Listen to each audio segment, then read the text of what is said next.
السلام علیکم دوستوں، کیسے ہیں آپ؟ امید ہے ٹھیک ہوں گے انشاءاللہ۔ دوستوں، ویڈیو شروع کرنے سے پہلے آپ سے گزارش ہے چینل کو سبسکرائب کریں۔ بابو جی بھوک نہ ہو تو روٹی بھی نہیں کھائی جاتی، یہ 1964 کی بات ہے۔ اسے جڑاں قصبے سے اپنے گاؤں جانا تھا۔ یہ قصبہ منڈی ہونے کی وجہ سے بارونق تھا، مگر لوگ سر شام ہی واپس دیہات کو سدھار جاتے تھے اور قصبے میں شام کو ہی رات اتر آتی تھی۔ جڑاں سے جانے والی آخری بس اڈے میں کھڑی تھی۔ پوری بس میں صرف 7 سواریاں تھیں، اس لیے ڈرائیور بھی ٹکٹ دینے والے کلرک کے برابر میں بینچ پر جا کر بیٹھ گیا تھا۔ سواریوں کے دل وسوسوں میں گرے تھے، بس جائے گی بھی یا نہیں؟ تمام سواریاں دیہات کی تھیں، اس لیے اس تاخیر کا ایک ایک لمحہ انہیں اندیشوں میں مبتلا تھا۔ خود اسے یہ خیال ستائے جا رہا تھا کہ 4 میل کا وہ ٹکڑا جہاں سے اسے پیدل جانا تھا کیسے طے کرے گا۔ اکا دکا چائے کی دکانیں کھلی تھی، باقی بازار بند ہو چکا تھا۔ بس کے قریب ہی ایک جھاپڑی فروش جھاپڑی پر لالٹینیں رکھے وقفے وقفے سے آواز لگاتا تھا۔ اس چھوٹے سے قصبے میں کوئی ہوٹل بھی نہیں تھا کہ جہاں رات گزاری جا سکے، اور دیہاتی تو اس کا سوچ بھی نہیں سکتے تھے۔ انہیں بس اپنے گھر جانا تھا، چاہے رات آدھی گزر جائے۔ ایک سواری نے سر شیشے سے نکال کر ڈرائیور سے پوچھا، بھائی جاؤ گے یا نہیں؟ ڈرائیور نے کہا، جائیں گے، کیوں نہیں، بس ایک آدھ سواری آ جائے تو چلتے ہیں، کیا خالی بس لے جاؤں؟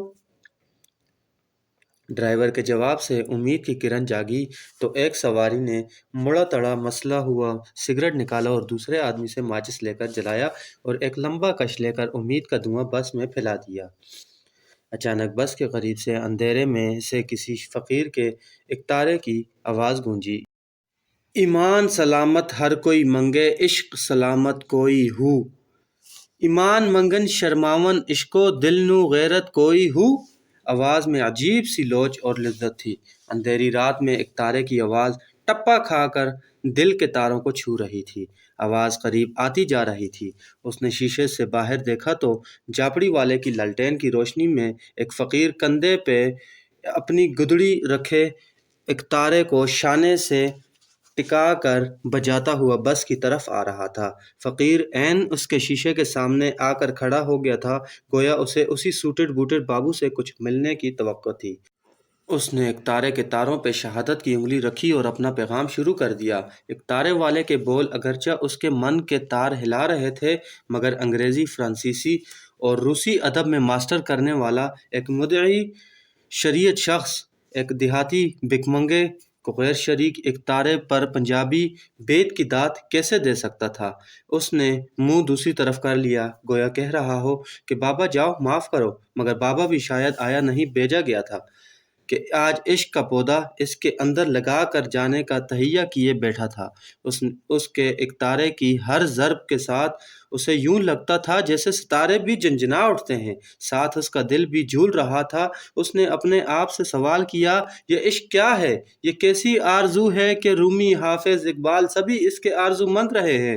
اس سے پہلے کہ اس کا دل کوئی جواب دیتا، اکتارے والے نے پھر تان اٹھائی، اندر بھی ہو باہر بھی ہو، باہو کتھے سبیوے ہو، ریاضتاں کر کراہاں توڑے، خون جگر دا پیوے ہو، لکھ ہزار کتاباں پڑھ کے دانش مند سدیوے ہو، نام فقیر تنہا دا باہو، قبر جنہا دی جیوے ہو۔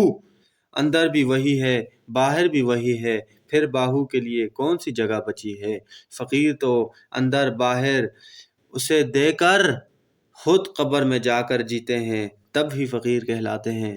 کرسی پر بیٹھے ڈرائیور نے اکتارے والے کو آواز دی، اے بابا ادھر آؤ۔ اکتارے والا اپنی نپی تلی رفتار سے چلتا ہوا ڈرائیور کی طرف چلا گیا، گویا کوئی اسے تیز قدم اٹھانے پہ مجبور نہیں کر سکتا تھا۔ ڈرائیور نے جیب سے کچھ نکال کر اسے دیا اور مزید لمبا ہو گیا۔ اس پر ایک سواری نے پھر پوچھا، استاد جاؤ گے نہیں؟ استاد نے ایک فلسفیانہ جواب دیا، ہم چلنے ہی کے لیے تو آئے ہیں، بس وقت آنے پہ چل دیں گے۔